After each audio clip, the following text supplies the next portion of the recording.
presentation to my next door Board of Visitors meeting. I have to leave here because our folks in the Southport need to move to Durham. Okay. Ladies and gentlemen, I invite you to get some coffee and breakfast, and we'll get started in just a moment.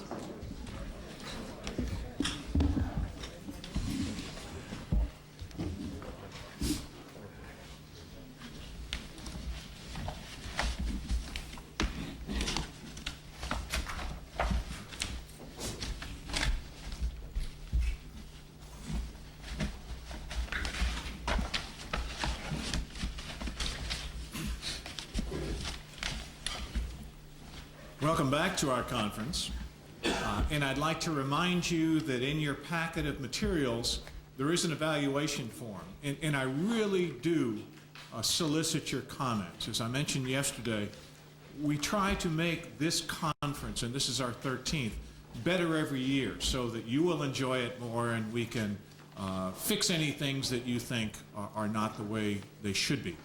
So please take a moment, either during the breaks or even if you mail it back to us, if you forget to turn it in the box. We really would appreciate your comments on how we can make this conference better. This morning we're going to start out with a panel dealing with the prosecution of terrorists in the federal courts, and that's going to be chaired by my colleague, Professor Sara Beale from Duke Law School. So, Sara, let me turn it over to you. Good morning, everyone. How's everyone doing? Good? All right, great. We have a very exciting topic to start the morning off. I'm sure many of you are professionally involved in these cases, and others of you have been avidly reading the news to understand the different venues in which actions against terrorists have proceeded. So we've all heard about the cases in Guantanamo Bay, we've heard about people on Briggs, we've heard about cases in the federal courts being tried, and our focus this morning is on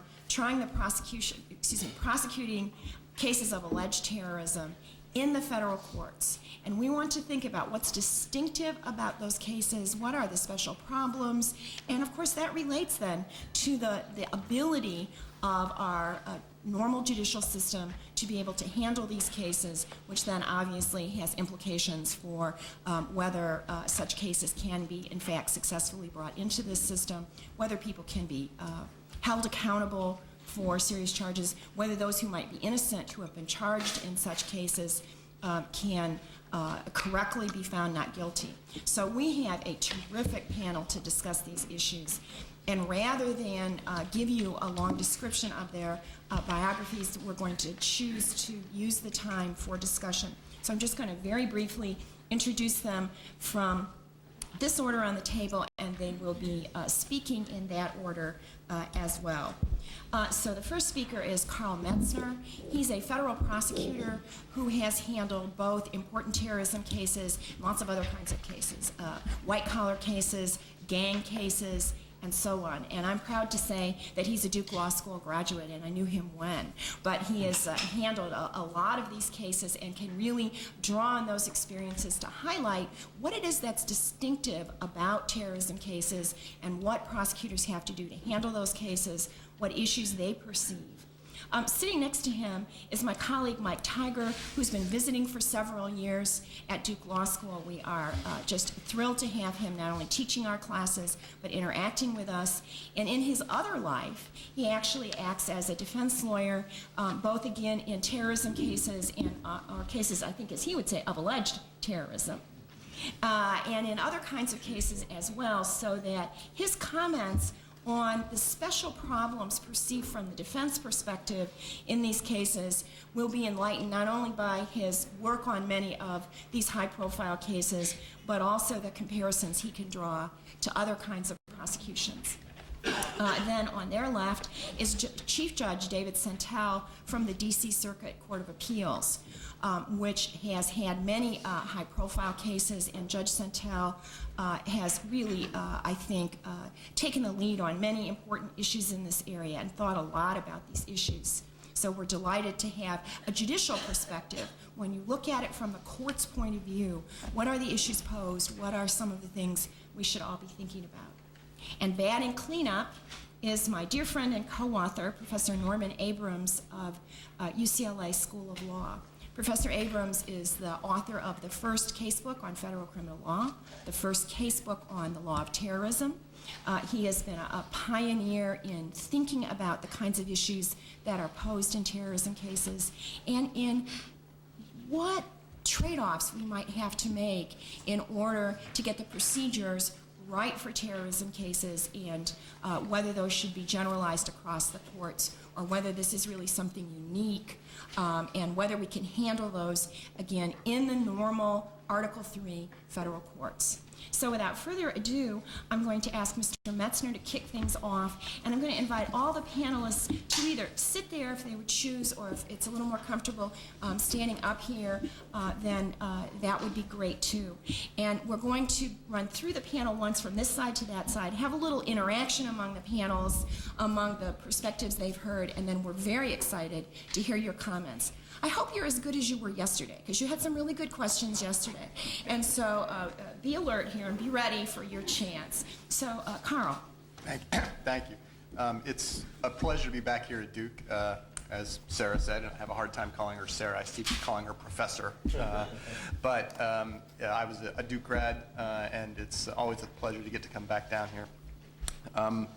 I also need to add that although I am a proud member of the Department of Justice, I'm not appearing in an official capacity today. All of my statements today are my own opinions. I do not reflect the opinion of the Department of Justice or the Southern District of New York.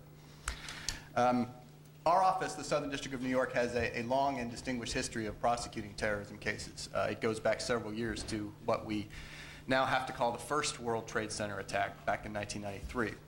The office has prosecuted the perpetrators of that attack, as well as those who plotted to blow up several buildings and tunnels in New York City shortly thereafter. Following on that was the prosecution of the African embassy bombings in 1998, which resulted in the conviction of 4 individuals in New York in 2001. So long before the September 11th attacks, excuse me, the Southern District of New York has had an active and dedicated terrorism prosecution unit. And I'm proud to have had the opportunity to participate in that unit for about 5 years. In the course of that time, I had the opportunity to try 2 different terrorism cases to verdict, both related to material support for terrorism. So I've had the opportunity to see firsthand what some of the difficulties are and the unique aspects of prosecuting terrorism cases. Beginning with the nature of the investigation. And I'm going to talk mostly about terrorism cases related to international terrorism connections. Now, of course, there are domestic terrorism cases. You read about them in the paper. There are different cells, the one in Florida, there's one in Toledo, the one in Fort Dix. So you hear about the different ones that have basically homegrown terrorism connections. But international terrorism cases present their own unique set of problems. If you contrast that to a more typical case that our office would handle, say an organized crime case, a case like that would start generally with an informant or perhaps a cooperating witness. You'd get some information, maybe get a wire put in the social club of the particular mafia organization or in the car of the driver for the captain, something along those lines. Terrorism cases, of course, are a completely different animal to try to investigate. They're much more difficult to locate. That is, those who are planning and discussing terrorism are very hard to find. They are very insular, very protective. They are very suspicious of outsiders. It's incredibly difficult to gain access to the networks.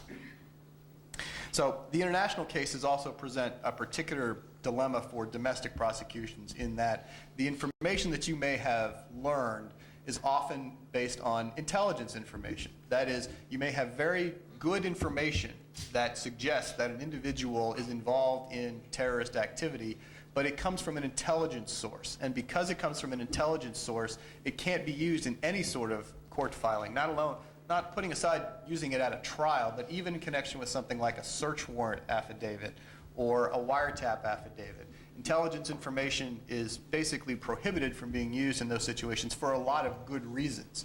It's classified, number one, and it's classified because the means and methods are need to be kept secret and that the sources can't be compromised. So that presents a whole unique set of problems in trying to say, what can we do to prosecute domestically in a federal court a case that has its origins or has information associated from intelligence gathering activities? We have had some success in trying to get around this problem with using undercover agents who pose as recruiters, that is, pose as al-Qaeda members or as sympathizers. And as long as it still takes a lot of legwork on the ground by the FBI and others to determine where to put that undercover agent, but even if you've done all of that, again, they're very suspicious, they're very nervous around people they don't know, and although we have had some success, including in the case that I was privileged enough to try, those successes are few and far between. So what do we do? How do we investigate international terrorism cases? Some of the investigative techniques that we use primarily involve the Foreign Intelligence Surveillance Act, or FISA, which has gotten a lot of attention lately.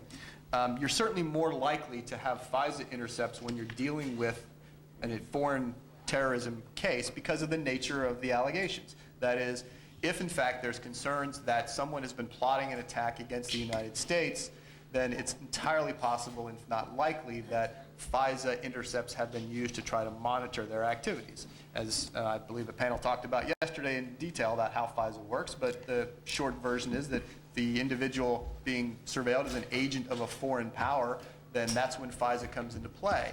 And FISA is used for that purpose, but of course may be used in a criminal case if in fact it develops information that you choose to use in a criminal prosecution. That of course is a very difficult call to make. FISA intercepts and their applications are classified. The use of FISA material in a criminal case has to be approved by the Attorney General and no one else. And declassifying and turning over to the defense the information associated with the FISA intercept can present a lot of dilemmas, and in fact there are times when the decision is made not to do so because of what it would reveal to simply identify the fact that it exists. There has been some suggestion by those in discussing FISA that the domestic prosecutors like myself would choose to use FISA as some sort of an end run around the more traditional, what we call Title III wiretap authority. And I can just tell you from my personal experience that that is categorically false. And anyone who's ever dealt with FISA knows that it wouldn't make any sense to do that. You don't get any particular benefits as a prosecutor from trying to use a FISA warrant as you do from a Title III warrant. In fact, it's a lot easier to use a Title III warrant. Those are designed to be used in criminal cases. There's no concern about compromising sources and methods at the end of the day. So if you're using a Title III, you're much better off. Using a FISA is not particularly easy. It involves review by the same Article III judges that review your Title III applications. They just happen to sit in a different court in Washington, D.C. And it involves the same sort of rigorous standards in review. In fact, in some cases, many more rigorous standards than a Title III application. So in terms of the investigative techniques, what happens from our perspective is you'll find that whatever has already happened has happened by the time you're considering a criminal prosecution. So you're faced with, here's the information we have, this is how we obtained it. We obtained it through a FISA application, a FISA warrant that revealed this information. And so you're left with, this is the information we have, this is how we have it, and if we intend to go forward with a criminal case, it's using FISA. And so we'll ask for authority from the Attorney General to use it in the criminal case, disclose it to the defense, and seek to use it at the trial. The other unique thing about terrorism cases in particular that is, I think, different from every other kind of criminal case that we deal with is the focus on disruption and interdiction, particularly since September 11th, but even before that time, because of the extraordinary gravity of a terrorist attack. The degree to which investigators would be willing to let a nascent plot proceed closer and closer to fruition is much less than it would be in your typical criminal investigation. If you have a source into a group of individuals who are plotting to rob a bank, it would not be at all surprising for the law enforcement officers who are monitoring that to let the plotters proceed pretty far down the line. In fact, they might let him get all the way into the car heading for the bank that day before they were to stop him, because they could control the situation and the concern about the getting away from them would be less. I think most people can appreciate why a risk like that is not one that the law enforcement community is willing to take in connection with a terrorism case. In one of the cases I mentioned, the plot to blow up the landmarks and tunnels in New York City, the plotters went all the way to the point of actually mixing the fertilizer bombs before the FBI moved in to arrest them. I don't think you would see anything like that today. It's simply too dangerous to let a plot of that nature go that far before it gets interrupted. Now that presents some pretty unique and difficult problems for us. It makes it much more difficult to prove the case. As a prosecutor, of course, you'd like to have the evidence that shows how far the plotters were willing to go and how serious they were in their plot. And it makes a conspiracy charge much easier to convince a jury to uphold if you can show all the steps that these conspirators took to put their plan into action. But for purposes of national security, which I fully agree with, the FBI has decided that it's not willing to take that risk. Now that may damage our ability to prosecute because the case has not proceeded as far as you would like, and there's certainly an argument to be made by the defense lawyers or the others involved in the case that this was just a bunch of talk. That is, a bunch of people sitting around talking about doing bad things but never had any intention of doing it. The government stepped in before they could take any steps to do anything, and so you have a problem with proof to demonstrate that in fact the criminal conspiracy existed, that it was serious, and that the conspirators intended to carry out their objectives.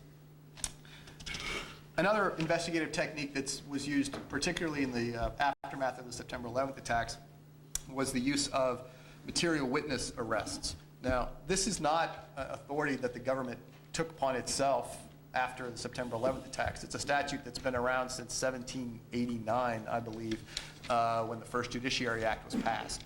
And that authorizes the government under some limited circumstances with the approval of a judge to arrest an individual who's not yet charged with an offense if that person has information relevant to an investigation and there's good reason to believe that the person will not appear voluntarily pursuant to a subpoena. In the wake of the September 11th attacks, the government did arrest a number of individuals on material witness warrants. All of those arrests were monitored by a judge in the Southern District, in my case, and were of relatively brief duration, or if they went on longer than a few days or weeks, it was with the consent of the defendant in question, of the witness in question. But to the extent that that is an available option where you have a situation of an individual who may be about to get on a plane and leave the country, and you have reason to believe that they're involved in criminal activity, and certainly would have information about the criminal activity, it's entirely appropriate to use the material witness statute to detain that person briefly and further your investigation rather than let them slip through your fingers. So what's unique about criminal prosecutions at the trial stage? Mostly at the trial itself of a terrorism case is really no different than the trial of any other federal criminal case, in that the evidence is presented the same ways, the charges are explained to the jury the same way. There are several statutes that are involved. I won't bore you with all the details of the statutes, but the one that's used most often these days in federal criminal cases is the material support statute. That is a statute that prohibits the providing of material support or resources to either a terrorist plot or to a foreign terrorist organization. Because the individuals who are the ones carrying out those plots have been dealt with in the military system, the individuals who are supporting those activities are the ones who end up, at least most recently, in the federal criminal system. And so the nature of the charges against them tends to relate to material support. The real difficulty, or one of the biggest difficulties with criminal cases involving international terrorism has to do with the use of classified information. And so that tends to invoke the Classified Information Procedures Act. And that is, if in fact there's classified information that one side or the other in a case wants to use at trial, they have to try to find a way to use it in a non-classified form or get permission to use it in a classified form. And the Classified Information Procedures Act provides a mechanism for the judge presiding over the case to review the information in question and find a way, generally under the Act, to find substitutions for the actual classified information that allows both sides to have what they need. In practice, for me, in terrorism cases, the use of the Classified Information Procedures Act, or CIPA, doesn't come into play much from the prosecutor's side. It's much more common in espionage cases where the actual allegation is the theft or revealing of classified information. And so to prove the case at all, the government has no choice but to get into classified information to demonstrate what the defendant did that he's charged with doing.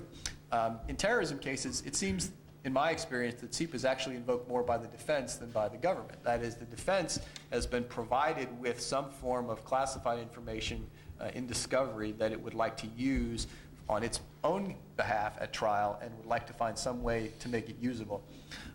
Again, in my experience, that has not proven to be an insurmountable hurdle, that finding ways to declassify or to render unclassified versions of classified information is manageable, and the Act provides for a nice structure for doing it. The biggest hurdle to pretrial and trial of international terrorism cases, however, from my perspective, has been the government's obligations to turn over potentially exculpatory information.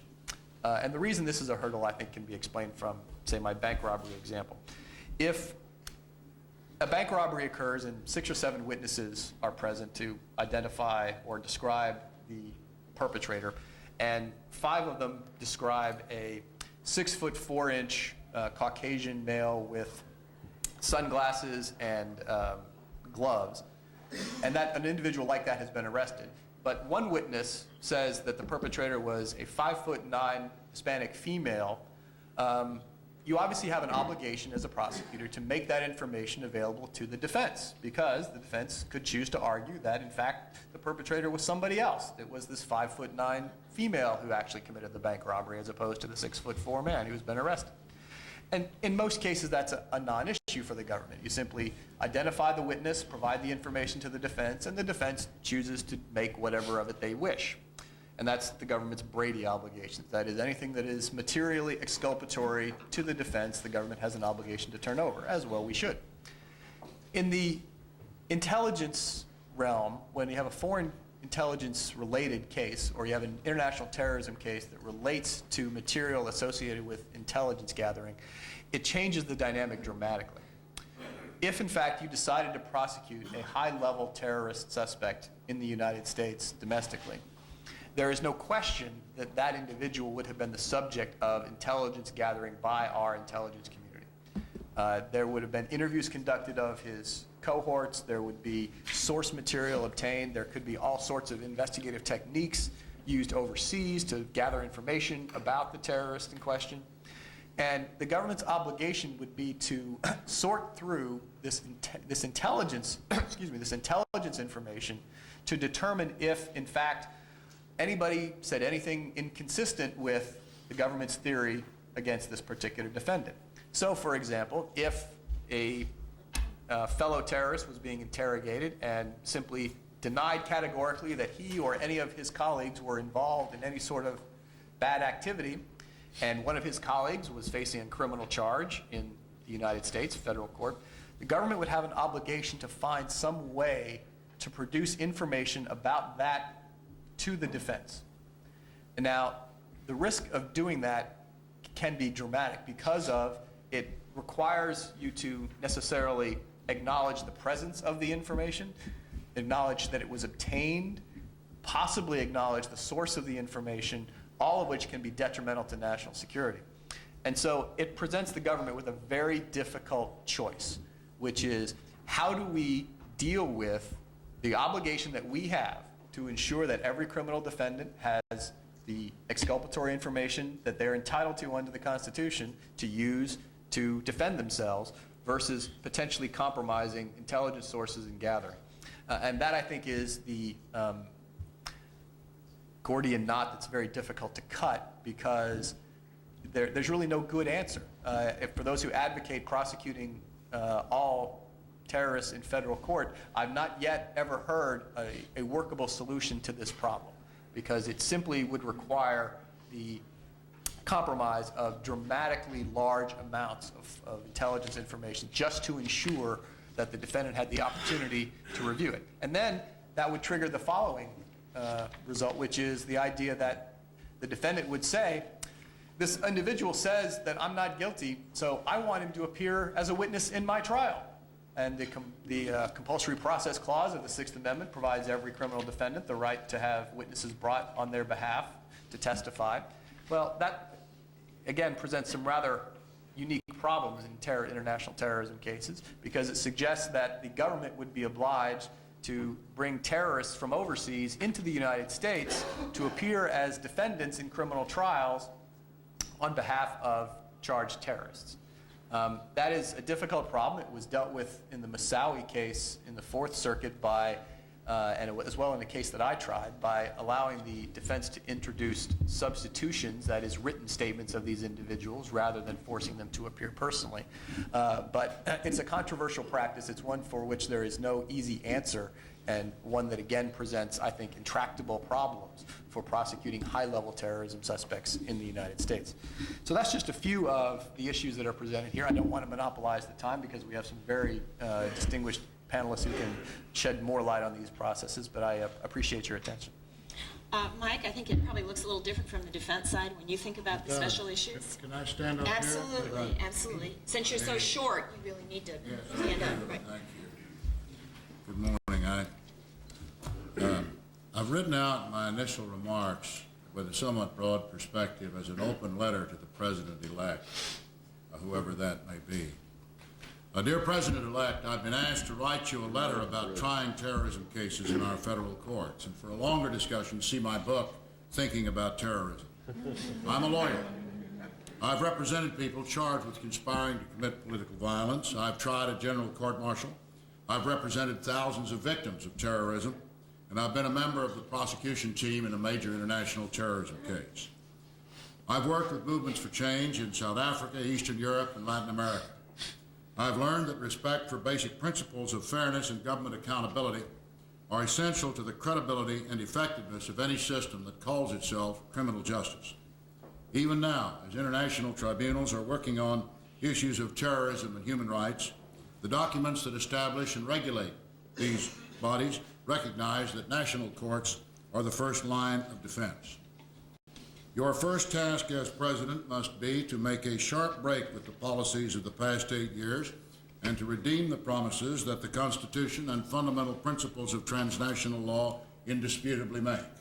You are not a king. You are a constitutional officer. You and all the people in your branch of government are accountable. Even if you were a king, as in English days of yore, you would be accountable. In the early 1600s, King Charles claimed to Parliament that he had unreviewable executive discretion in deploying the military. Lord Coke replied, God send me never to live under the law of conveniency or discretion, for if the soldier and the justice sit on the same bench, the trumpet will not let the crier speak in Westminster Hall. And just in case the point was missed, in the 1630s and 1640s, Parliament impeached a half-dozen English judges for holding that the Crown's action with respect to military matters were unreviewable. I want first to discuss, although it may seem to you to be a bit off the topic, accountability of government and the role of federal courts in that process. I then consider specifically federal cases, federal criminal cases in federal court. Your predecessor's ambition to dismantle restraints on agencies that infringe on personal liberty began within days of his inauguration. Then in the wake of September 11th, and then in pursuit of an aggressive war, his administration took matters to a new level. It sponsored torture. It trivialized the rules that forbid torture. It engaged in stratagems to give impunity to torturers. It conducted extrajudicial punishment by sending people to countries where they would be held in secret and tortured. It refused to allow the United Nations and the Red Cross access to prisoners and claimed the right to hold people indefinitely without trial and under inhumane conditions. Its responsible officers justified ignoring treaty obligations, some of which it characterized as rather quaint. This illegal conduct was terrorism, under any reasonable definition. The rules of law of which I speak were formed largely in response to the most dangerous forms of terrorism known to human history: state-sponsored genocide, torture, and crimes against humanity committed in Nazi Germany, Fascist Italy, and Vichy France, and onwards to the conduct of South Africa's apartheid regime and the dictatorship of Augusto Pinochet. These experiences have taught us a valuable lesson. Open, fair trials of terrorism teach and deter. The public trial, the Nazi Holocaust trials at Nuremberg, proved that the Nazi Holocaust occurred, placed it beyond the reach of all but the most captious critic. The trial-type proceedings of the Truth and Reconciliation Commission in South Africa laid bare the crimes of the regime and of its opponents, because the ANC conceded it had engaged in terrorist acts, and it renewed a commitment to principles of freedom and fairness. The judicial proceedings against Augusto Pinochet and his henchmen have helped restore democracy in Chile. States that do terrorism are more dangerous than any private actor because they have more power and they are recidivists. You don't stop them, they'll do it again. So under your predecessor's regime, the department that called itself Justice resisted any intercession by Article III judges, and many judges decided that deference to the executive branch required or permitted them to go along with this idea. Fortunately, the Supreme Court from time to time corrected those missteps. In other cases that we could talk about, your predecessor concealed the truth from courts, either by invoking an indefensible version of state secrets or by outright mendacity. 3 steps to take. First, your Justice Department lawyers must understand that the rule of law is a law of rules. It is not their job to justify lawless official behavior. Second, agree that any detention under American auspices anywhere in the world should be reviewed by a federal court. Argue for a rule or version of habeas corpus that fits the reality of international power. Cast aside this alien enemy combatant designation, which is a semantic device that is used to deny some people any semblance of fairness by inventing this new category, much as Chief Justice Taney invented a category in the Dred Scott case and Chief Justice Marshall in Cherokee Nation versus Georgia to deny people access to federal court. Now, third, agree that accountability for the illegalities of the past is important. Who is held accountable by the law is just as important as how they are held accountable. Civil claims for money damages are among the most important terrorism cases that need to be tried in federal courts. I am speaking of those tortured, detained, and subjected to extraordinary rendition. Just as the civil litigation in Chile in the wake of Pinochet helped to establish governmental credibility and to provide redress, your lawyers should not put barriers in the way of this federal litigation. This means that wholesale resistance to civil discovery must give way to intelligent, constructive release of information, such as already has happened with the torture memos. And in retrospect, several years ago, the exposure of the Pinochet excesses to public view has helped that process. In this accountability process, your lawyers should not interpose claims of political question doctrine or immunity.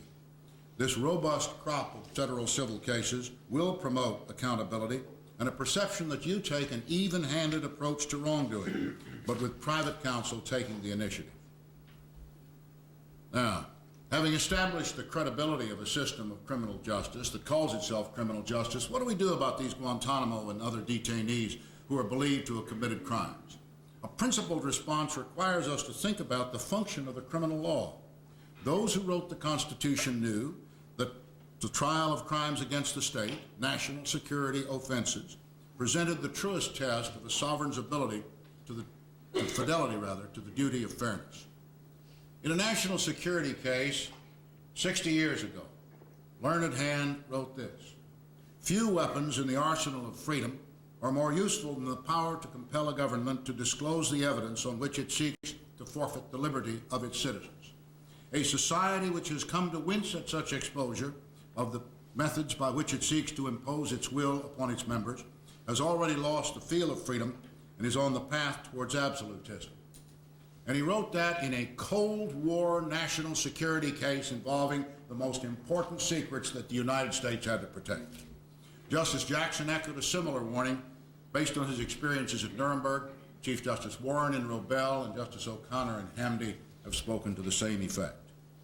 Criminal trials in our federal courts have a special role in dealing with serious crimes. They are didactic as well as repressive.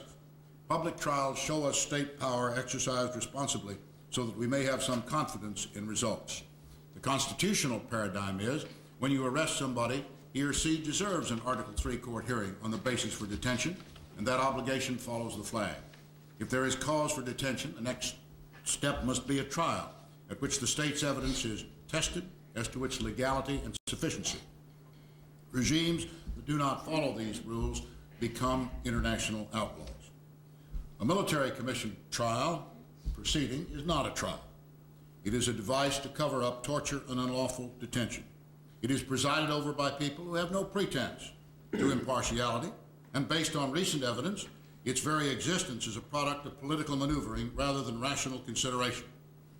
In the court-martial world in which I have briefly dwelt, we'd called this command influence, and it has been rejected even in the military system. In the commissions, the right to challenge the legality of evidence, to compulsory process, to confront the evidence of those who say the accused did unlawful acts, all of these are missing. Now, the Supreme Court has not ruled, as I write. Maybe we'll see some change, but that's the way it looks right now. There are those who recognize that the military commissions are a kind of cruel joke, but say the answer is to create special national security courts, staffed by Article III judges, but with procedures adapted to the trial of cases labeled terrorist, or to adopt special procedures. Those who suggest special courts or special procedures are, it seems to me, unmoved by evidence of how unregulated executive power leads to abuse. Many of these people have never tried a lawsuit to verdict in the federal court, and some, like Professor Goldsmith, bear the burden of their largely unrepentant silence and complicity in the abuses of the last 8 years. Others of them are so pro-prosecution they're unfazed by statistics. Since 2000, the prosecution has won more than 90% of the federal court terrorism cases. The ones they have lost or suffered a hung jury fall into two categories. In some cases, the government is caught lying to the court or otherwise violating the law. And in other cases, it has invoked so broad and vague a theory of liability that even jurors who read the scary news are not impressed. 90%. The proposals to somehow change this, it's like if the Durham Bulls were leading, but needed a few more games, we could say, just give the first baseman a sidearm. That's not baseball. Sometimes judges, of course, impose lighter sentences than prosecutors would like. Recently, the Pentagon announced it would try Ahmed Khalfan Gailani before a military commission for crimes related to the Tanzania embassy bombing. He's already under indictment in the Southern District of New York. Why not try him there? As Mr. Metzner, I think, has said, the Confidential Information Pretrial Procedures Act, CIPA, protects the confidentiality of government information.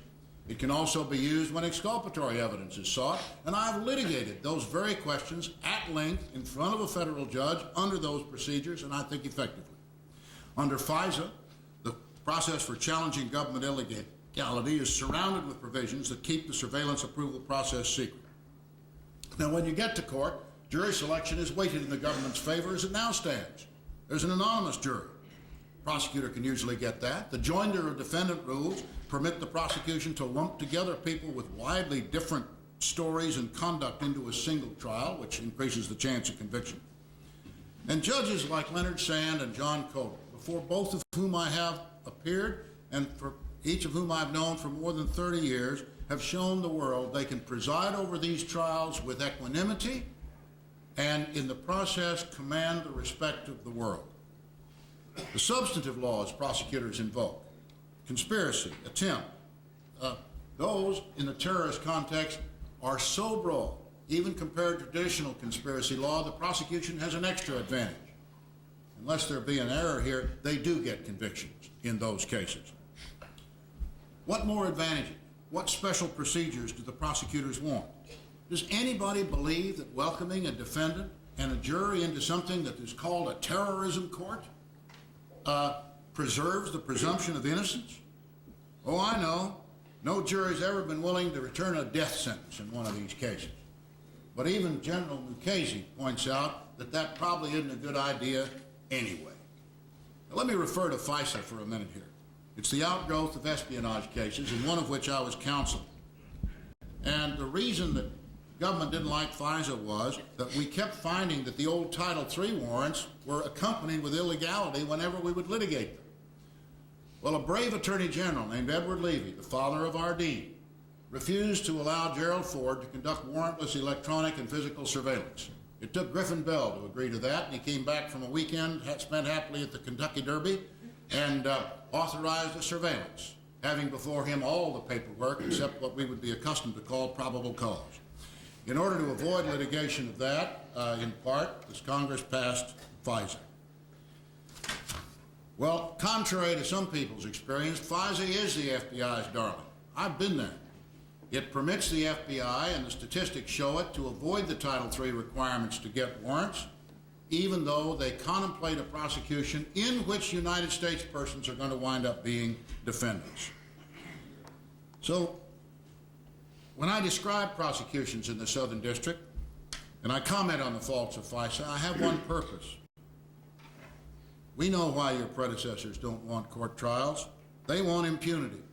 They don't want intelligent review of their decisions to prosecute. They want to turn back the clock to the days before Edward Levy cleaned up the Justice Department and Ben Civiletti imposed principles of federal prosecution. So what has happened with all these new powers of search and seizure?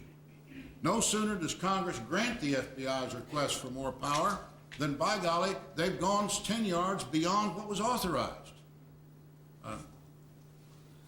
So why in the world would you be motivated, given that experience, the experience of the Nixon impeachment, COINTELPRO, the Church Commission, and the Rockefeller Commission, to expand the list?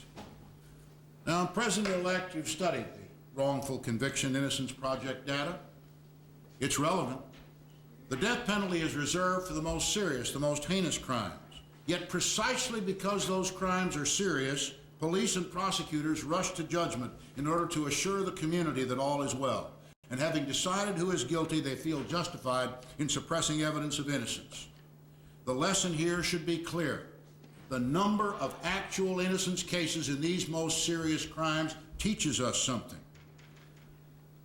We're talking about rules of substance and procedure, in short, that guarantee reliable outcomes. Now, the judicial procedures of Article III courts are fragile enough. We know this. As we look back, we see, for example, Judge Irving Kaufman's repeated ex parte contacts with the Justice Department in the Rosenberg case. Fragile or not, they're the best we have. As you ponder these issues, beware of two myths, President-elect. The first is that you have unlimited power to capture, interrogate, detain, and punish. That theory has no support in our nation's history. As Madison said in Federalist 45, we've cast aside the impious doctrine of the old world that people were made for kings and not kings for people. Patrick Henry at the Virginia Convention opposed the Constitution, thinking that a military-minded president might ignore the dictates of Article III courts, but he was reassured, eventually, by the passage of the first 10 amendments. The danger's still there. The second, more dangerous myth is what some call the present emergency, as though the country has never faced a like challenge. This assertion is dangerous nonsense. In the 1940s, we fought a war. The Japanese internment was justified, falsely, on grounds of national security. In the Cold War period, we faced an international threat and a national threat. Anybody who wants to compromise, all right, I'm just going to conclude with one story, then, folks. Shortly after Walter Smith became a judge of the U.S. District Court up in Waco, Texas, we were at breakfast together, and Lucius Bunt and the chief judge came by, having coffee, and said, "Walter, what the hell is the matter with you?" Walter said, "What? Well, you just took 5 days to try a 1.5-day case." Smith looked up at Lucius. "If it's the case I'm thinking of, why, you tried it once, the Fifth Circuit sent it back. I think they call the other 3.5 days due process." Folks, this is a question of priority, right? Priorities. Don't be deceived by the terrorism word. Anybody that got here on an airplane probably got searched and seized more efficiently and regulated than the airplane on which they arrived. That's what I'm talking about. Thank you.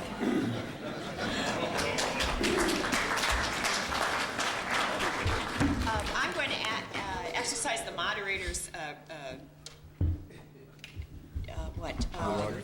priority, thank you, moderator's priority here, and suggest that the other panelists do not have to respond to everything that Mike Tigar said, which I think would be pretty much impossible going back historically and internationally and so forth. So it's always great at a panel like this to have a very broad perspective, but there's a lot out there, and I wouldn't expect Judge Sentelle to respond to all of the comments about what the courts can and can't do, and certainly we don't have enough time for Mr. Metzner to respond to everything that Professor Tigar said the Justice Department has done wrong since the year dot. So I think I'll just ask Judge Sentelle to give us his perspective and again recognize that if the participants don't respond to all of those things, that doesn't mean that any of us agree with them, although there may be a lot of points that we do. But I think we went back to the Magna Carta and forward to Chile and so forth, and a great broad perspective. So Judge Sentelle, your perspective. To begin with, I'm happy to be here. I'm not a Duke graduate like Karl Metzner, but I will say, without alluding to where I did go to school, it is very good to be back in the Tar Heel State for this. And we may have lost to Kansas, but it was about 3 rounds later that Duke lost in the NCAA this year. That aside, I'm not going to begin to respond to Mike Tigar. First of all, I'm prohibited by judicial ethics from engaging in political discourse, and second, I wouldn't presume to advise the president on what he ought to do to begin with. I think he or she will be elected to do the job, and I won't, so I wouldn't presume to dictate the president's next course of action. I will move back to some of the things that Karl talked about, and I'll take an occasional swipe at Mike as they go by. Moving back to the subject of the terrorist cases in the federal courts, there are 3 types of cases. Well, there's many ways to categorize them, but I'm going to break it into 3 types this morning, 2 of which are most relevant to our assigned topic. You have acts of terrorism that are committed abroad against United States nationals or United States assets. You have acts of terrorism like the 9/11 events that are committed in the United States against United States nationals, United States assets. Then you have the Guantanamo type category that are committed not by individuals acting in small groups or conspiracies or alone, but by quasi-military force. That's a totally separate group, and I will come back to them, but I will focus mainly on what's happening with the first 2 categories. With the first of them, that is to say the ones that are committed abroad against United States assets or United States persons, the first question that usually comes up is, why do United States courts have jurisdiction over these events at all? If they're happening off of our territory, not by our citizens, but by citizens of some other country. Well, our government and our courts have recognized a protective principle that if a crime is committed against our people, United States nationals or United States property, an act of terrorism committed against those anywhere in the world, we assert jurisdiction over that act. Now that's by some a questionable doctrine, and it's a dangerous doctrine because we're then exposing that theory to our own people that any act they commit in the United States against some other country, that other country might claim jurisdiction over them. But the fact remains that we are asserting that kind of jurisdiction at the moment. Some courts have also relied on a principle of use Kogan's type principle of international norms. It says some things are so terrible, such crimes against humanity, that any country in the world should be able to exercise jurisdiction over genocide, slavery, and they would say terrorism. We have not generally, and my court in particular, has not gone that far to claim that we have that kind of sweeping jurisdiction. We think that is a power grab that is not warranted in the Constitution. Some courts think so. But nonetheless, we do assert statutory jurisdiction. Now that is limited to those cases in which the statute involved evidences a congressional intent to have extraterritorial application. That is to say, automatically, when Congress passes a statute outlawing bank robbery, you know it applies in the United States. But there's no reason to assume that the Congress intended to outlaw bank robberies in Mexico. If there's something in the statute that says anywhere in the world or implies anywhere in the world, then we give it extraterritorial jurisdiction, but it has to come first from the intent of Congress. And not particularly terrorist related, although somewhat terrorist related example of the implied extraterritorial jurisdiction occurs in the statutes prohibiting illegal entry into the United States. They also include conspiring to illegally enter and attempting to illegally enter. And we have held that since Congress put those things into the statute, those were likely to be occurring somewhere outside the United States, and therefore Congress must amend it to have extraterritorial jurisdiction, extraterritorial application. So if you have that extraterritorial application coupled with the jurisdictional fact of assault on or damage to or killing of United States nationals, United States property, then no matter where in the world it happens, we claim jurisdiction. That raises next the practical problem. Okay, we say we have jurisdiction over this person. That doesn't do us a lot of good unless we get him to court. You know, we don't have trials in absentia unless you absent yourself during the course of the trial. But our courts give the defendant a right to be present in court. Now, it happens that by chance this week, I was meeting with some Mexican judges and attorneys general, the group that had put together new constitutional rights in Mexico, and they were meeting with United States judges. Carlos Ria, who's a Mexican law professor, asked me a question to which he knew the answer. But he said, do you have separate courts for your terrorists and for organized crime cases? Well, with the exception that I didn't go into, I said, no, basically the Article 3 courts of the United States are the courts for everybody. He said, do you dispense with due process rights for organized crime or for terrorism? I said, no, we have due process rights for everybody. And the professor looked around at the colleagues as if to say, let's not go ahead with this idea of having separate courts. Let's give due process to everybody. United States courts are working. He didn't say it in words, but the United States courts are working, and they give due process to everybody. They recognize that the courts are the courts. Well, how do you get the person from somewhere in the Middle East or in Europe where they've blown up an airliner, how do you get them to the United States? The regular method is by extradition under some treaty. That's not going to happen in a lot of these cases because the person you want is not in the custody of a country, let alone a country which has a treaty with us for extradition.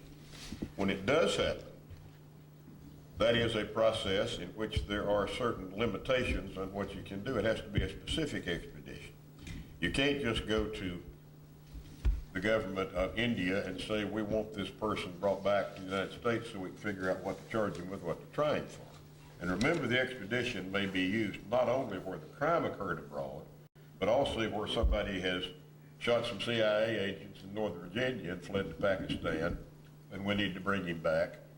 Anytime they're in a foreign country when apprehended, we're going to need the extradition.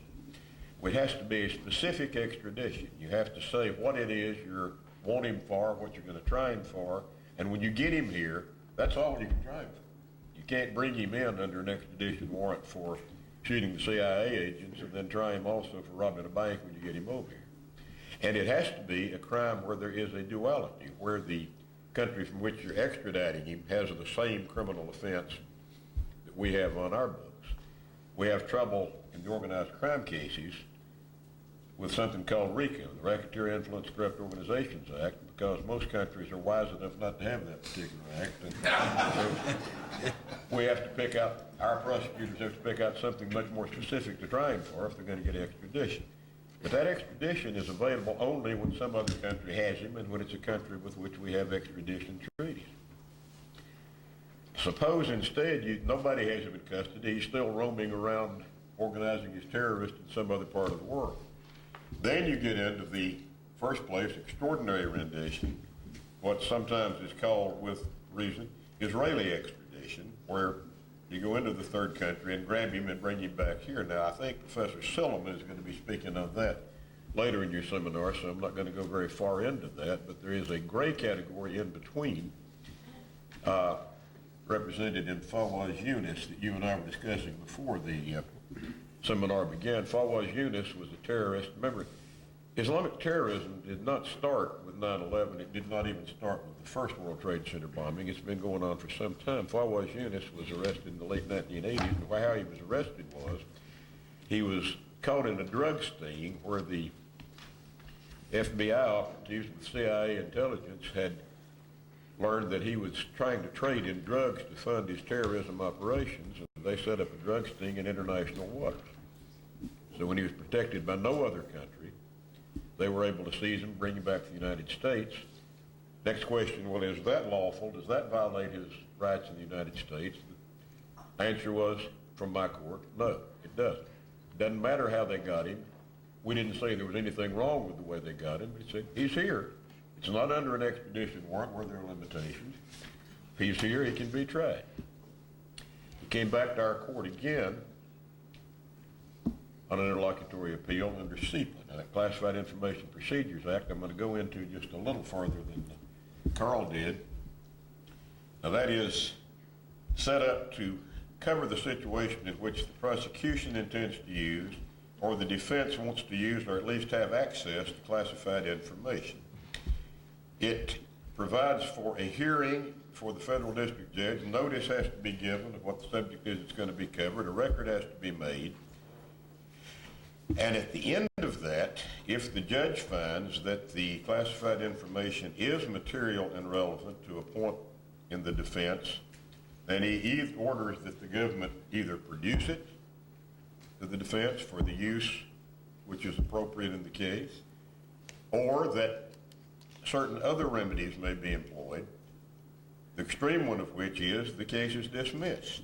In between, you have the possibility, where the evidence is relevant to a particular point, of deeming that point proven in behalf of the defense.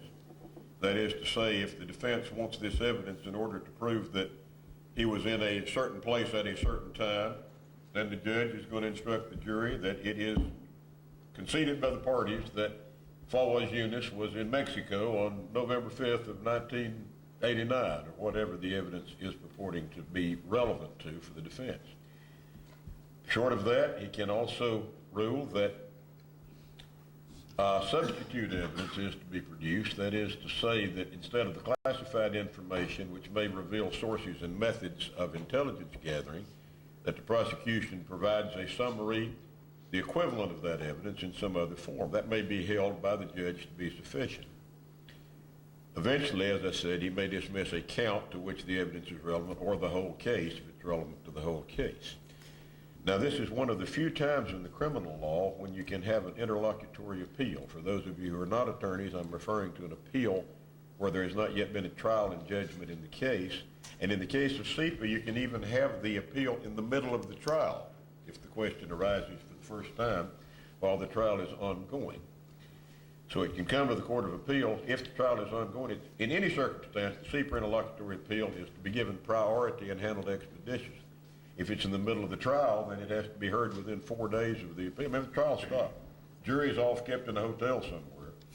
So the statute provides that it has to be argued within 4 days of the filing of the appeal, and we have to issue the opinion within 4 days of the argument, even if we do so without opinion, if we just enter a judgment, usually with opinion to follow. Now, that has rarely happened. Usually these things can come to us before trial, but in the Yunus case, within 3 weeks of the argument, we had the opinion out, which for appellate judges is awfully quick. District judges have to decide that day. We get all kinds of time usually to tell them why they made a mistake. But in the CIPA cases, we have to do it very quickly, and we do it very quickly. And the Yunus case also was an example of what happens in these classified information cases where a judge may not understand the reasons for classification. The trial judge, a very good, experienced judge, but he didn't have any experience in terrorism cases, reviewed lots of classified information obtained by the CIA in the Middle East and in Europe, and said, I don't see anything in here that could hurt national security. I'm going to order it turned over. The government immediately took the interlocutory appeal. We reviewed the information, and it was dynamite, not because of what it contained, but because of the fact that the government had it. It revealed the sources and methods, and somebody like Yunus, a foreign intelligence specialist, could have seen immediately what the government's ability to intercept and where the government had leaks and where the government had informants. He could have known that immediately by reading through it. So we did find that it was evidence that would be damaging to the security of the United States and was properly withheld on that basis. Now, the next question becomes, what happens if we so find that it can't be turned over? Again, the trial judge in that case, and in many cases, conducted a balancing between the needs of the defendant and the rights of the government to withhold. We did not think, this is going a little beyond the dicta of the case even, but we don't think that balance is appropriate. If you have found that the evidence is relevant and material to the defense, then how can you, consistent with due process, depriving of it on the basis of some balance as to how important it is to the United States? I realize the danger that creates, that you have evidence that you can't turn over, but you can't withhold either. But how is it consistent with due process to try a person without letting him have access to the evidence in the case? In that case, we didn't find but 3 little bitty pieces of information that appeared to us to have any materiality in the cause. We gave him that, but we didn't do any balancing. We said he gets that, but he doesn't get the other information because he hasn't shown materiality in it. However, if we had found it material, it would have created a problem because it's very hard to say that there can be any such balance. Now that brings me back to the ultimate remedy in a SEPA case, and that is the capital remedy. In the Fernandez case in the Fourth Circuit, which was not literally a terrorism case, it involved essentially a CIA corruption case, the district judge ruled that the classified information was in fact relevant and material to the defense of Fernandez. At that point, the Attorney General has the prerogative of filing a SEPA appeal, but also of filing a notice saying we're not going to turn this information over, which the judge has the prerogative saying you don't have to turn it over, turn him loose. That's what he did in Fernandez. He dismissed the case and went to the Fourth Circuit. The Fourth Circuit said, yeah, turn him loose. So that remedy is ultimately there if there is a violation of the right of the defendant to have the evidence and the classified information is such that the Attorney General is not going to turn it over, then it doesn't get turned over. It gets dismissed. That is how we see the SEPA applicability in all the terrorism cases, whether they arise here or whether they arise abroad. Now let me say, when I say how we see it, SEPA is a statute that has never been construed by the Supreme Court at all. Those of you who do legal research, if you do a word search in the Supreme Court database on SEPA, you'll find one reference, and that's to the Children's Internet Protection Act, which happens to have the same acronym. They've never dealt with the Classified Information Procedures Act, so our decision from the D.C. Circuit and the Court of Appeals for the Armed Forces decision, Lone Tree, on which Robinson Everett and I set my designation, followed the D.C. Circuit, perhaps unsurprisingly, since I wrote the opinion on both the courts. The third category, and I've been handed a 2-minute notice about half a minute ago, so this will be quick. The third category is the Guantanamo prisoners. And let me say that in the trial of the Guantanamo prisoners, there is a 2-step thing. You've got the Combat Status Review Tribunal to decide if they are in fact unlawful enemy combatants. Then you have the military commissions that do trials of alleged war crimes. Let me say that there is a SEPA-like provision in 10 U.S. Code 949D, which gives essentially similar rights to classified information to what's under the SEPA. Both of these tribunals, and military tribunals, are no new concept. You had the tribunals that tried the espionage defendants in the Quirin case, tried them, and they were eventually executed. Like I said very early on, I personally believe in the Article 3 courts, but in a prisoner of war circumstance, they may not be available. I won't go any further than that now because Sara is glaring at me, so I will yield the floor. Thank you, Judge. Good morning. I'm going to violate Sara's injunction about not referring back to or trying to comment on all of my fellow Oh, you may, but you need not. Well, no, but this is a special dispensation you have to give me, Sarah. There was a reference to the NCAA March Madness, and I come from UCLA, so enough said. Almost 3.5 years ago, I spoke here at Duke, and I described a national security process for dealing with terrorists. I've since sort of taken a hiatus, vacation, from teaching for a while, having been involved in the UCLA campus administration, but now I've returned. What's happened in the meantime?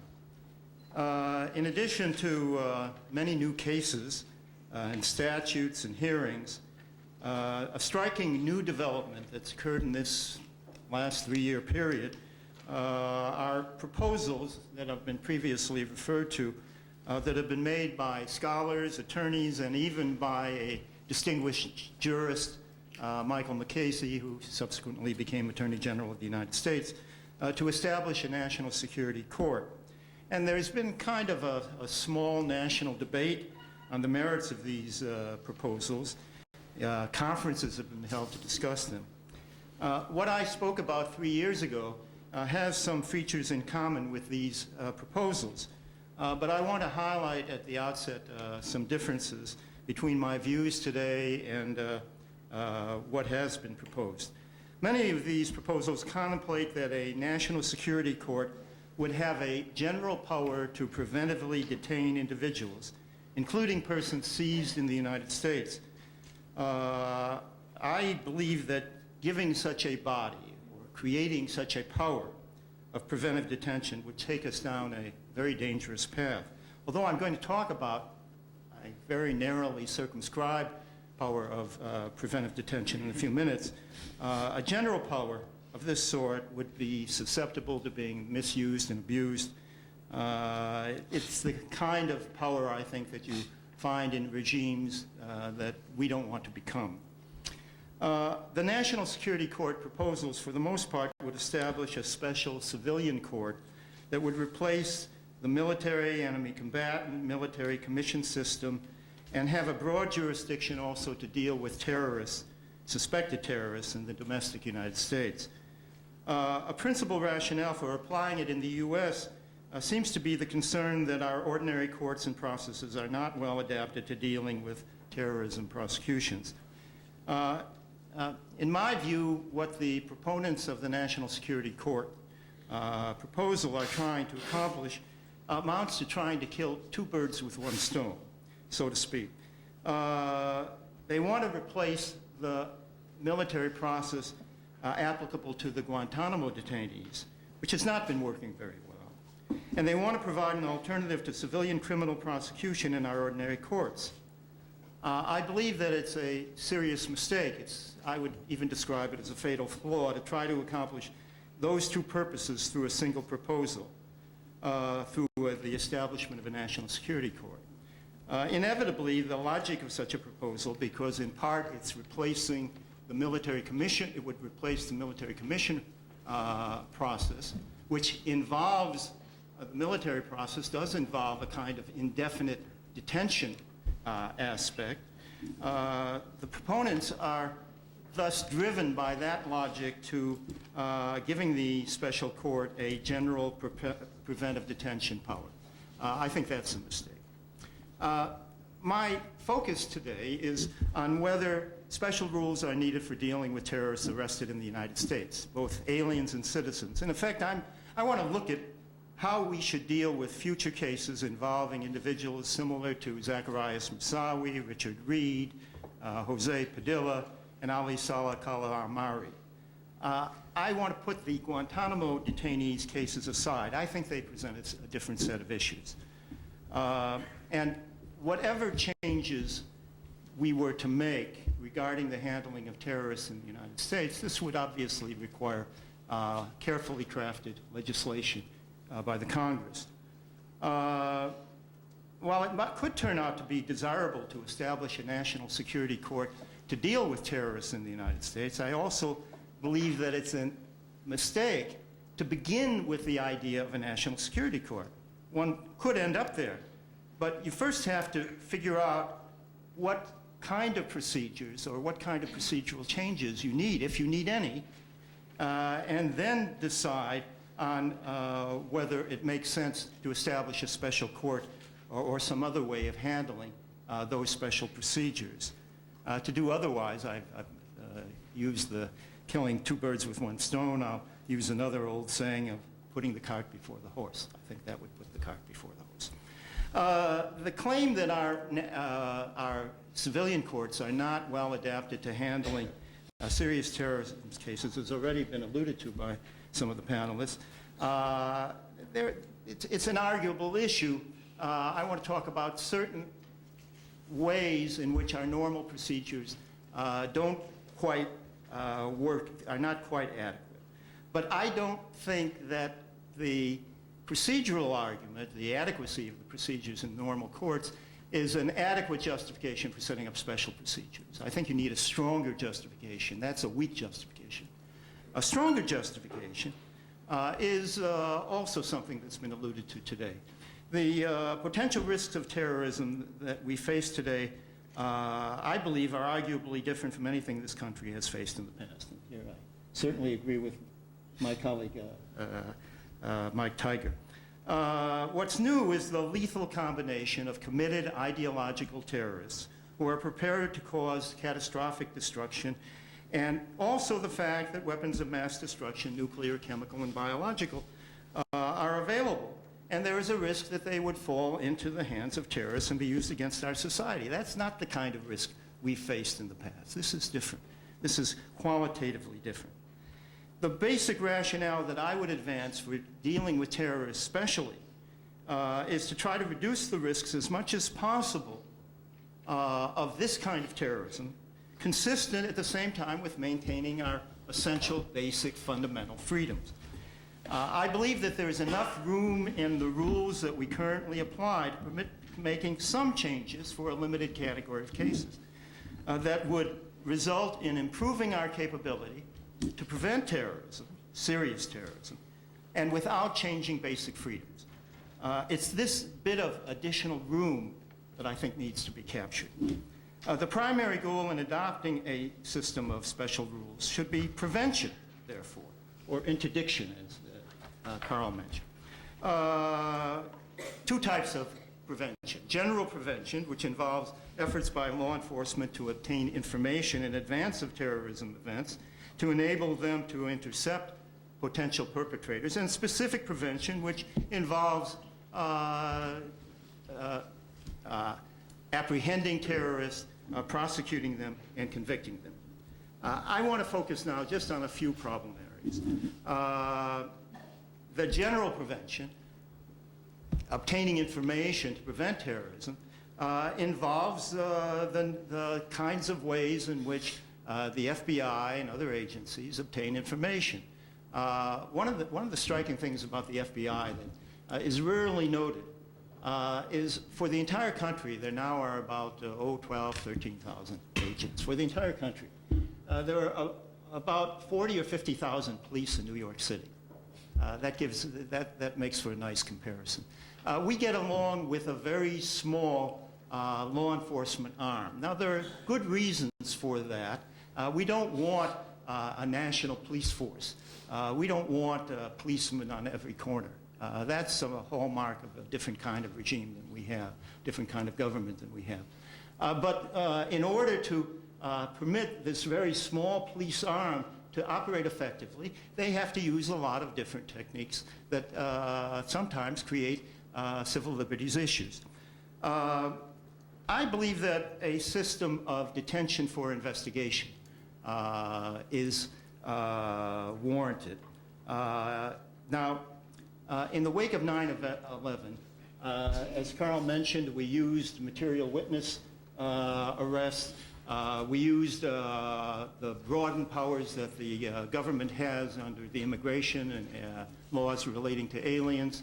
And in a couple of instances, we used the enemy combatant military custody designation. What we're doing was sort of ad hocing. This was a jerry-rigged system in an emergency where we wanted to acquire information quickly. I think that rather than deal with obtaining information and detention for investigation through those ad hoc means, I think we need to have legislation that would provide for a limited period of detention and under investigation, under tight judicial supervision. There would be issues. How long? What would be the standards? Could the periods be renewed? What would the maximum period be? A lot of different issues. But in effect, we did that through this use of material witness and the immigration laws and enemy combatant custody. It would be much better to have a statute that authorized it and looked at it very carefully and involved judges in an appropriate way. Now, the question then is, well, what kind of standards for questioning during this period of detention, or just generally, would be applicable in terrorism cases? Do we need special rules? And here again, I think there's some leeway in our system for applying special rules. Now, the government is alleged to have used torture. I think torture is just off the table. You can't use torture. The current statutes now in the Military Commissions Act also prohibit cruel, inhuman, and degrading interrogation, or methods, including those used in interrogation. What is that? It requires further definition. I think that it's probably some unacceptable methods that are less than torture, but they're also unacceptable. They're already prohibited by statute. What kind of methods might be used that are not currently not permitted? What kind of leeway is there? Well, if you go back to pre-Miranda days, back in the early 60s, the 50s, the 40s, the Supreme Court gradually evolved in its rules regarding interrogation and coercion and broadened the notions of interrogation. I think we could go back to that earlier period. Brutal methods, physical methods, physically brutal methods should not be permitted. But there are stratagems that in pre-Miranda days that the Supreme Court outlawed that I think we could probably go back to that wouldn't compromise our basic freedoms or our fundamental values.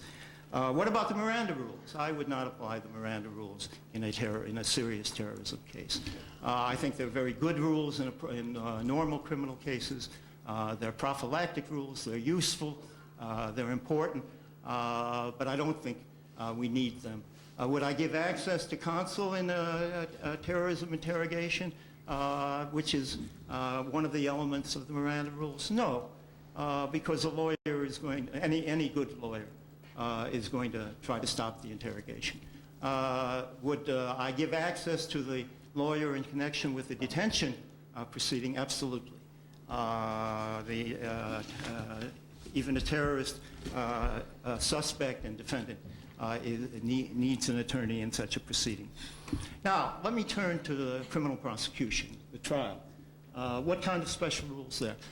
In most instances, I think we should apply the same rules we normally apply. Proof beyond a reasonable doubt, absolutely. Jury trial, I think yes, though there might be some who would disagree about that. And jury trial presents other issues. It's one of the complicating, inefficient aspects of our trial system that I think is very important. What about classified information that has been mentioned by several people? I think generally, just looking at the case law, and citing the experience of Judge Sentelle and Karl Metzner and others, our classified information rules work pretty well. There is one context where they don't work well in a terrorism case, and Judge Sentelle referred to this. He called it where there's the need for a capital remedy. The CIPA, the Classified Information Procedures Act rules, provide that the government or the defendant can offer the government can offer a summary for classified information or some other substitute, stipulation, admissions, provided that that substitute adequately protects the right of the defendant to defend himself. And in most instances, that kind of substitute can be created and the trial can proceed. But on occasion, there's no way of providing an adequate substitute. And the defendant will not be given an adequate defense if the substitute is used. What do you do in that situation? That's the capital case. That's the capital remedy case. That's what I call impasse. Now, SEPA rules provide that the judge may dismiss the prosecution. Judge Sentelle referred to that. We've got by hypothesis, we've got a dangerous terrorist being tried. What do? Do we dismiss the prosecution and free him? I don't think that's an acceptable, tolerable alternative. So at that point, and I think this isn't going to happen rarely. I don't think this is going to be a frequent problem. I think it's one of the problems that the government has been concerned with that has pushed them in the direction of the military commission process. By the way, today, under the military commission rules, combining the MCA, the Military Commission Act, and the Manual for Military Commissions rules, they essentially apply SEPA. When I first, and the Military Commission Manual was the first time that they adopted the dismissal remedy explicitly as a remedy. And my first reaction is, how can they do that? They're going to dismiss the serious terrorist case, or at least they open themselves up to that possibility. And then it occurred to me, oh, the government has an out. Sure, they dismissed the prosecution. This is a defendant who's in military custody, and he just continues in detention. That's the solution. But that's in the military custodies, and that won't work in the federal courts. You need some innovative remedy. It would require legislation. It's going to be controversial. There are a number of different options. The option that I would choose is the notion of, at that point, very rarely, but at that point, provide by statute for switching into a civil commitment alternative before the judge. This would require a standard to be applied for civil commitment. We would have to deal with the burden of proof. One would require, I think, regular review of the detention under an appropriate standard to determine whether, in fact, the detainee continues to be dangerous. It would be analogous to military commission detention, but it would be in a very narrowly confined set of cases that would not, I think, occur very frequently. But it would deal with the capital remedy problem that Judge Sentelle referred to. Well, there are other issues that would need to be addressed in dealing with the kind of special rules that I've described. Do you need a national security court for applying these rules? You might have one, but I think they could be applied by our regular federal judges, and I think there are advantages to having the judges apply them. Now, how would we get to the point where we would have this kind of system? I think that if one sees this as a viable alternative, that what we need is a special commission created probably by legislation. Way back about 35 or 40 years ago when I first met Mike Tigar, there was a National Commission on Reform of the Federal Criminal Laws. I think we would need such a commission with representatives from the judiciary, from the Congress, from the executive branch. I think the drafting of that kind of legislation would be a major, major undertaking. It would have to be carefully done, carefully crafted. I think that it would be better done sooner rather than later. Thank you. Well, I'm going to ask each of the panelists to take just a minute or two, if they would like to do so, to comment either on, I know some of them had things that they wanted to say that I cut them off on, but because of time purposes, or one or two things that they've heard from other members of the panel that they would like to comment on. So, Karl, I'll start with you. I'd just like to accept Mike's compliment about our prosecuting success in terrorism cases. He noted that we have had success somewhere around 90% of the time, and of course we're very proud of our ability to successfully prosecute cases like this. But I don't think that's really an argument for why they should necessarily be brought in federal court. If a case comes to the Southern District of New York, we'll prosecute it to the best of our abilities and with every effort that we can to lead to a conviction. But the problems that it presents, the classified information problems in particular, the revealing of intelligence, that doesn't go away. And in fact, it does, present a very stark choice sometimes about whether, looking down the road, this is going to be an issue, you bring the case in federal court at all. And in fact, I believe there'll probably be some decisions that were made to rather decide not to bring cases in federal court because of this looming problem that would never really be dealt with. Because if you had to turn over the information and you couldn't do it, as panelists have said, the result of that decision is to dismiss the case. So there's no reason to bring it in the first place if that's where it's going to go. So the cases that we've brought successfully, but I think just because we can dance through the minefield in certain cases, I don't think argues in favor of doing it in all cases. And just one last thing. Mr. Tigar mentioned that he believed in his speech to the next president that any detention should be reviewed by a federal court. I find that to be rather impractical. It reminds me of a platoon commander in Afghanistan who arrests an insurgent after he's just been shot at, and the suggestion that the insurgent has to have his detention by the Army reviewed by a federal court sometime down the road, to tell the platoon commander that he has to maintain a chain of custody of the rifle held by the insurgent and to maintain a list of witnesses and all the individuals who were involved in that person's detention, I think is utterly impractical and wouldn't make any sense. But it's a nice ideal, I suppose, but the reality is that in the military context at least, that's simply not a practical alternative. Mike. First, I reject the idea that this is a completely exceptional period.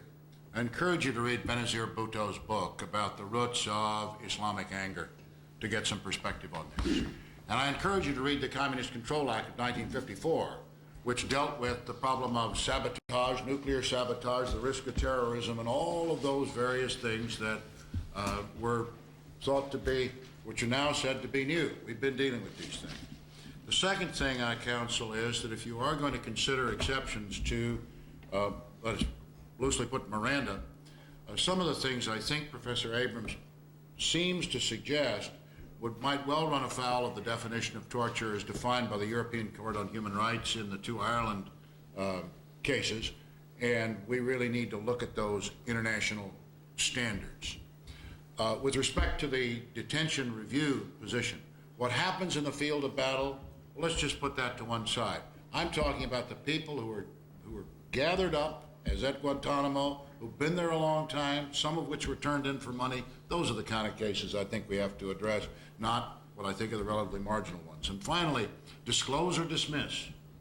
Yes, indeed. I never thought I'd agree wholeheartedly with Judge Sentelle about so important a matter. That's said facetiously. I think his opinion is right, and the Supreme Court said it, citing with approval an espionage case, the very one from which I'd quoted.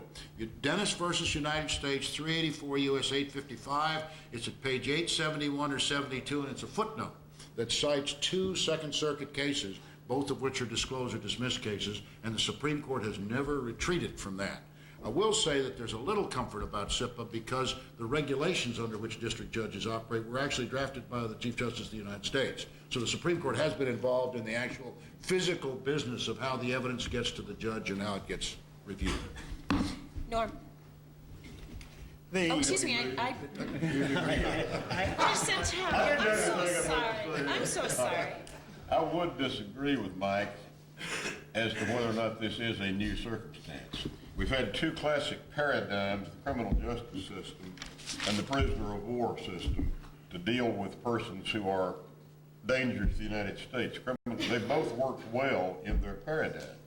In this present circumstance of what's being called a war on terror, neither paradigm is really applicable. The criminal justice system is designed to deal with individuals in small groups who violate the criminal laws of the United States. It is a fairly small boat. There are, talking about how few FBI agents there are, there's way under 1,000 federal judges in the United States, 600 and some, I think, of us all told. It's not set, trials take a long time. It's not set up to handle a mass of people who conduct warlike operations in some other part of the world. On the other hand, the prisoner of war paradigm is not very applicable either, because in a classic war, you have two nation states who are taking each other's soldiers as prisoners. A, there can be exchange of prisoners when appropriate. B, and Justice Kennedy pointed this out in the separate opinion in Rasool, I guess it was. B, there's going to be a date on which this war is going to end. You don't know what date it is in advance, but you know how to recognize when you see it. There'll be a time when there's a surrender or a peace treaty or a ceasefire, and everybody can go home. When you're dealing with something called a war on terror, who is it that's on the other side of the table in the peace talks? Who is it that could arrange for prisoner exchanges? The POW, it's not really a war model. It's an unfortunate fact that we're fighting what in every way on the ground is warlike, but in terms of international law and in any kind of law, it's not a war. We don't have an enemy. Zbigniew Brzezinski wrote fairly recently, we didn't fight a war against the Blitzkrieg in the 1940s. We fought a war against Nazi Germany and its allies. We've never tried to have a war against a concept before, and the POW model is not working. I think it is a new paradigm, and without being able to say what the right answer is, I do have to disagree with Mike to say I don't think the classic models are really applicable to all the circumstances that we have here. You conceded the exception for the seizure on the field of battle. Unfortunately, that's not a small exception. The Guantanamo problem is there may be people down there just who were shepherds who happen to be keeping sheep in the area where the battle was going on, and they may still be there after 6 years. Paradigms are not working. It is a new set of problems. I don't have time to give you the answers to all those questions. I don't have the answers to all those. No. And by the way, my bracket was completely ruined. I had UCLA and Carolina meeting. Well, we got to the Final Four, but we were disappointed there, so wait till next year. I do want to come back to the SEPA issue for a moment. One of the concerns in SEPA is that to avoid the dismissal remedy in a case where you really don't want to dismiss because of the nature of the defendant, what is likely to happen, and I think it already has happened in some cases, and I would cite Moussaoui as an example, is you begin to distort the rules. You stretch them, and that's a very bad idea. That's analogous to the ad hoc jerry-rigged system of detention that we used post 9/11. It's much better to have this issue out on the table and deal with it directly and expressly in a rational way, rather than permitting your whole system to be infected or contaminated by terrorism cases. There is a danger of that. One thing I didn't allude to in my comments, and that's the question of what's the constitutional justification for making these changes that I've talked about. By the way, Mike, you and I go back far enough. We remember pre-Miranda. Miranda, was a creation. It was a good creation, and we share common ground in that conclusion. But the world could exist, the cases can exist without Miranda, and you still can protect fundamental rights. But coming back to the constitutional justification, I think you can construct a case based upon national security concerns. I think you have the United States versus United States District Court, which recognized domestic security concerns as permitting some deviation from Fourth Amendment requirements, traditional Fourth Amendment requirements anyway. And I think if you look at Supreme Court decisions and opinions, even by some of the liberal justices, you can find hints,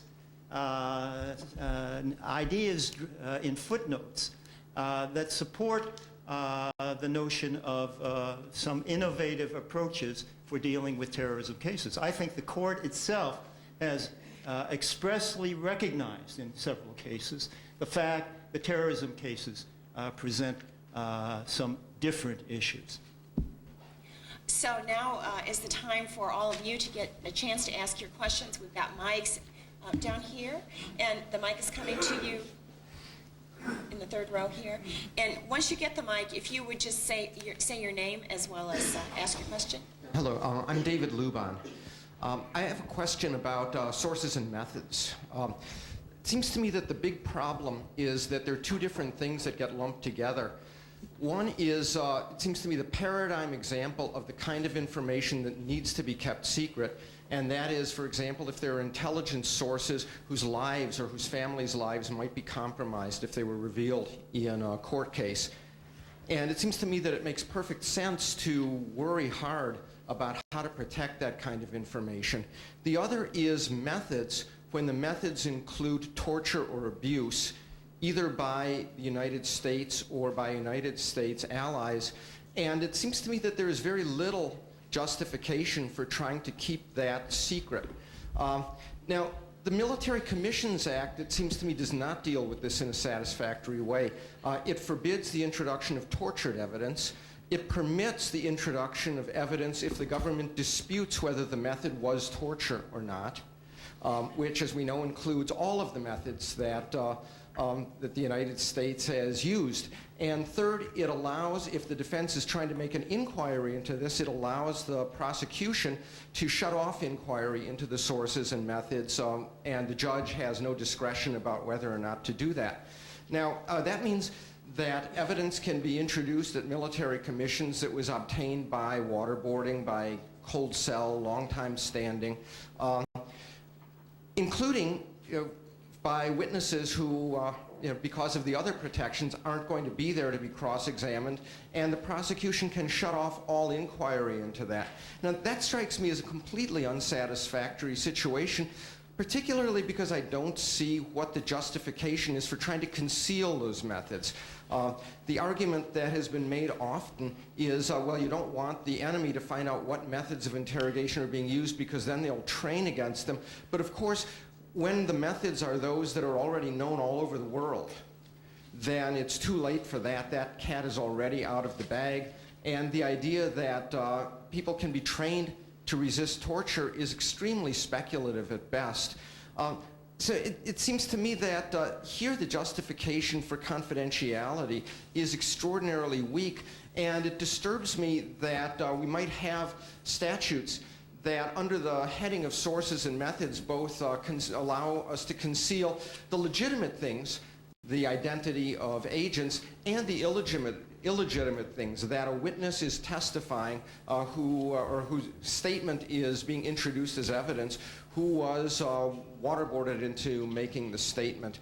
And just one other comment, and this is about to Professor Abrams' civil commitment model, which is something that I've thought about and have an objection to.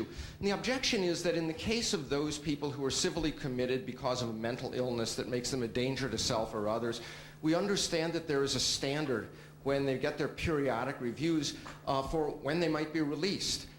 They're not a danger to self or others any longer. It seems to me that if somebody is an Al-Qaeda operative and is civilly committed, then what on earth could come out in the periodic review that would ever allow them to be released? So it seems to me the periodic review is inevitably going to be a sham, and I'm wondering whether you would accept the idea of civil commitment, which means civil commitment for life.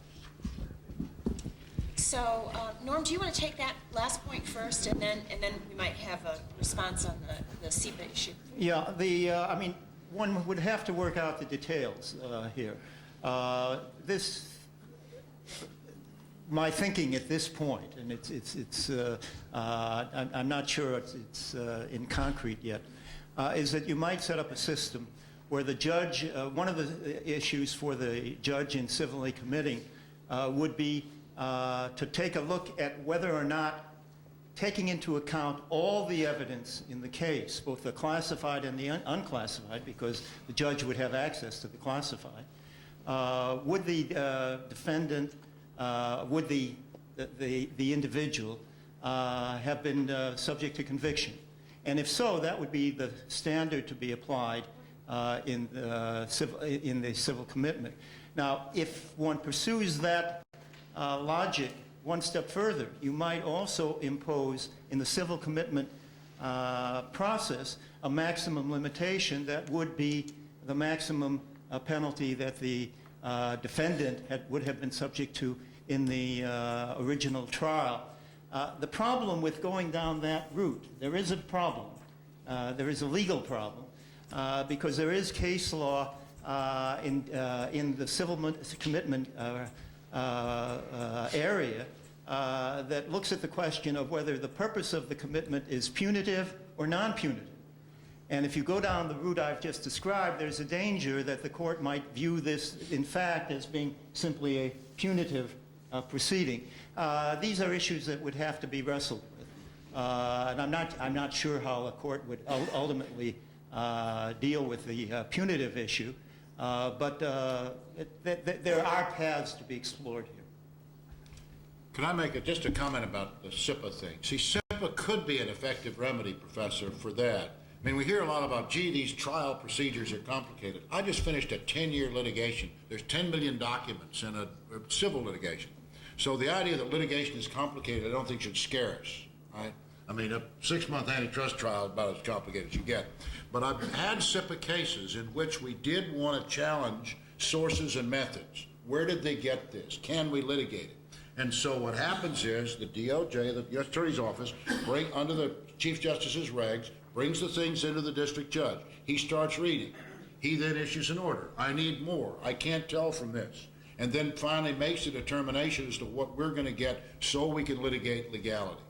I'm not happy with a lot of aspects of SIPA, but in the hands of a conscientious district judge, it has worked to smoke that sort of thing out. Yeah, something like SIPA is absolutely necessary. I mean, it is necessary if we're going to function in an international world that we be able to keep some things secret. And among the things we need to keep secret is the sources and methods of how we got the intelligence itself. And usually, Professor, what we're talking about on methods has nothing to do with torture. It involves what capability do our satellites have to determine the time of day when things happen, to intercept conversations. I mean, rather famously, after the first World Trade Center bombing, when the information was leaked that they had bin Laden's cell phone, we have never since heard of bin Laden using a cell phone. He did up until that time. That's why you cannot reveal the method. Now, if you do get in the circumstance where torture is involved, I was looking for 948R to see what the provision is about the use of torture. I found I only have with me the provisions which were changed between the DTA and the MCA, so I don't have that with me, but there are strictures on the use of that evidence. I'm not suggesting that torture obtained evidence should ever be admissible.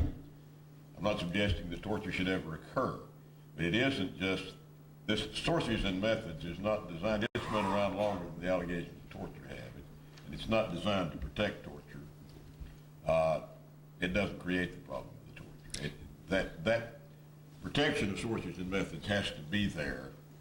If it gets misused, we don't have anything that hasn't been misused. Mike referred to the 90% conviction rate.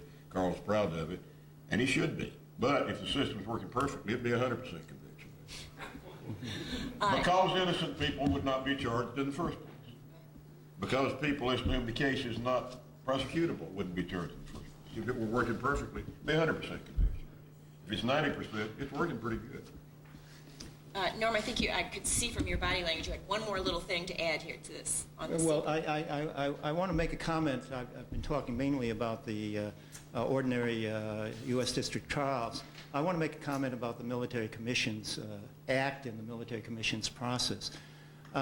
right now, the military commissions process is having a lot of problems. New York Times indicated that they really have a problem just in terms of the adequacy of the resources, the number of people that they have dealing with the system. They have to remedy that.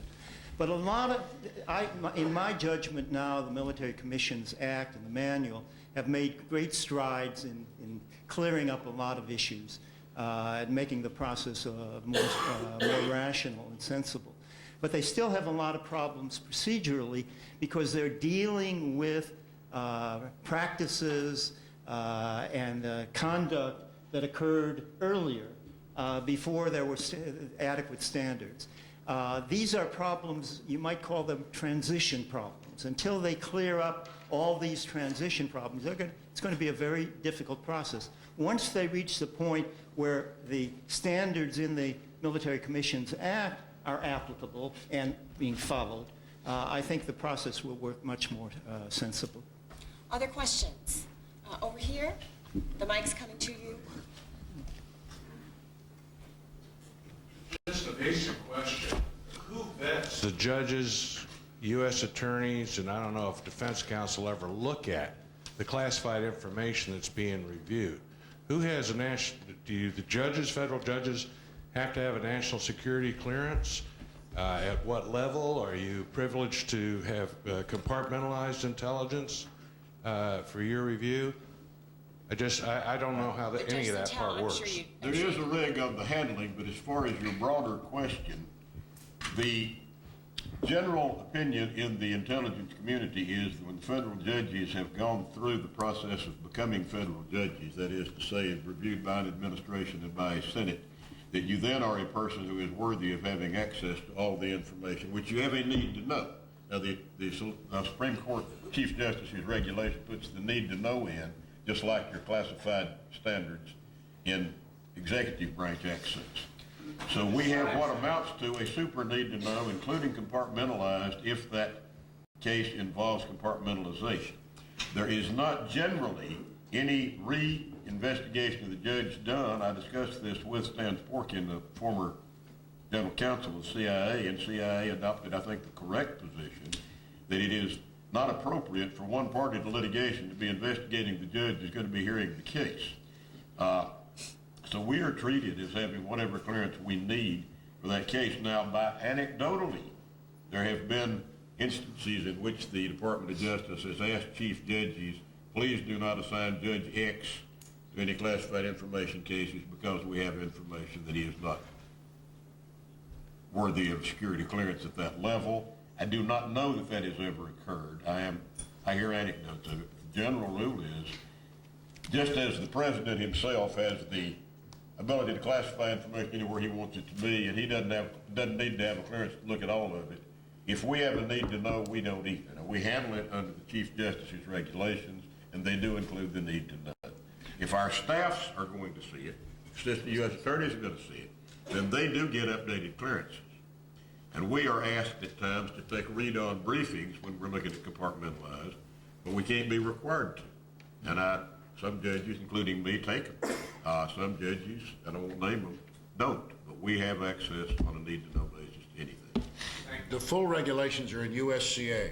Go to the Confidential Information Procedures Act, look under, and you'll see the regs right under it. Yeah, I've got them here somewhere. I'm not going to hunt for them. Next question. Here, could someone bring the mic right here? The man next to you, sir. I have a question for Karl and Norman. You've both put at least out on the table the possibility of reform measures for terrorism cases in either federal courts or some adjunct to the federal court. But I wonder whether those proposals suffer from the problem of being both over-inclusive and under-inclusive. They're under-inclusive because, at least in an important category of cases, you're going to have people being seized abroad, as Judge Sentelle referred to, and brought to the United States. And it's quite predictable that, at least for European countries, you're simply not going to have countries agreeing to transfer people to the United States, absent a promise of the full protections that an Article 3 court provides. So, somewhere down the road, you're going to have to solve the kind of Brady problems and the like that Karl referred to. So these problems are not solvable by setting up some form of adjunct to the federal courts. The solutions also seem over-inclusive to the extent that what we've seen in the material support prosecutions, as Karl said, is this move earlier and earlier and earlier in the projected process of commission of violence, where now we have people on trial in Karl's own district facing material support charges, maybe it's the Eastern District, facing material support charges, facing sentences of 70 years, in effect for letting a friend stay overnight and allowing that person to use a cell phone. Those were the actus reus in those offences. Whatever you think about the case, the point is that the actus reus in those cases are pretty minimal and don't really, very rarely implicate anything that is connected to overseas intelligence. And so by setting up a separate system, you sweep in the majority of terrorism cases that are going on in the federal courts now, or that we might see in the future, where there really is no need for this kind of extra procedure or extra protection of classified information, because you've already developed a set of strategies to deal with it.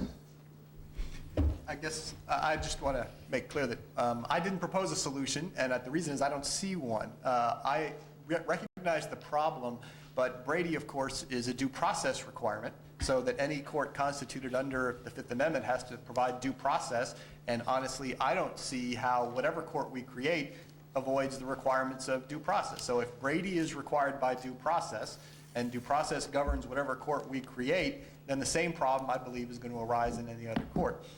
In terms of dancing through the minefield, as I put it before, we basically just do the best we can.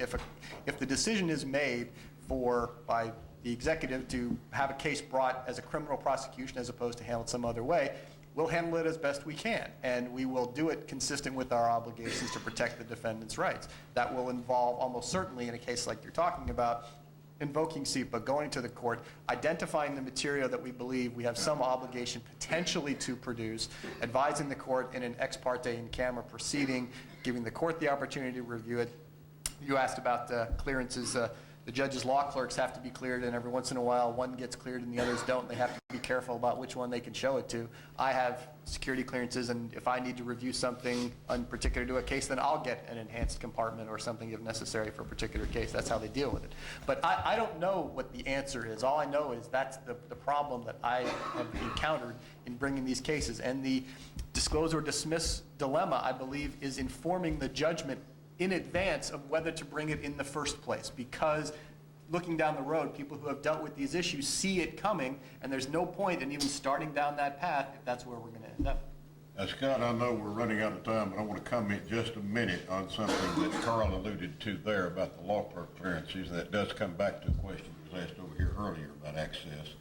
I advise when I lecture now to federal judges on these subjects that they remember to get a clerk cleared to start with. Get a clerk cleared before they even start work, because you don't have time to get a clearance. If you're already into a case that has compartmentalized information, you're not going to be able to get that clerk cleared in time to help you out when you're under the pressures of SEPA. So our court employees, we try to keep a sufficient staff employees with high-level clearances to do whatever we need. Excuse me, Scott. Join me in thanking Sara and this panel.